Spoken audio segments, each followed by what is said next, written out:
এই গেমটা নিয়ে আমার কিছু বলার নাই, তারপরেও কিছু বলতে হয়। এই গেমটা এমন একটা গেম, সেই গেমটা শুধু যারা খেলে তারাই জানে যে এটা কেমন তারা গেম।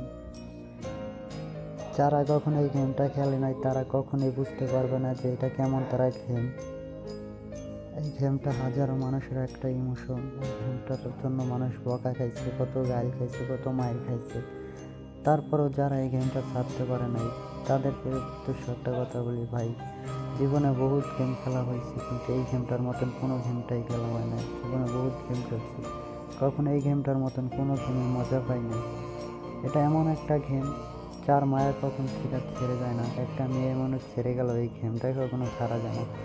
যতই বলি এই গেমটা ছেড়ে দিব, তারপর ওই গেমটা ছাড়া হইতেছে না। জানি না এই গেমের ভিতরে এমন কি আছে যে গেমটা ছাড়া যাইতেছে না কেন। গেমটা জানি না কখনো এই গেমটা ছাড়তে পারবো কি না। এই গেমের ভিতরে হাজারো মানুষের স্মৃতি, হাজারো মানুষের মায়া জড়িয়ে আছে। এই গেমটার জন্য অনেক মানুষ মার খেয়েছে, বকা শুনেছে, কত কথা বলেছে। এই গেমটার জন্য মুরব্বীদের, চাচাদের কত গাইল শুনতে হয়েছে। তবু এই গেমটা ছাড়া যাইতেছে না। এই গেমে এমন একটা মায়া, যা একবার যে ঢুকছে সেই জানে। যারা না খেলে তারা এই গেমটার মর্যাদা কখনোই বুঝবে না। এই গেমটা যারা খেলে তারাই শুধু জানে যে গেমটা কি একটা জিনিস। সবাই হয়তো কম বেশি সব গেমই খেলছে কিন্তু এটার মতন কোনো গেমই খেলায় নাই। তবে আগের মতন গেমটা কারো খেলতে মন চাইতেছে না। সবাই জানি আমার মতনই, সবাই গেমটার থেকে বাইরে যেতেছে আস্তে আস্তে দিন দিন। সবার কীরকম জানি গেমটা একটা অদ্ভুত হয়ে যেতেছে।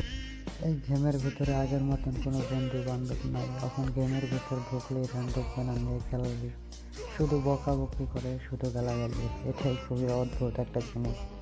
আগের মতন গেমটা কোনো গেমে, এই গেমের মতন কোনো গেমে মজা নাই। এটা একটা মায়াবী একটা গেম। দিন দিন গেমটাকে গেড়ে না নষ্ট করে ফেলতেছে, কিন্তু কিছু বলার নাই। তারপরে গেমটার তখন কীরকম জানি মায়া চলতেছে না।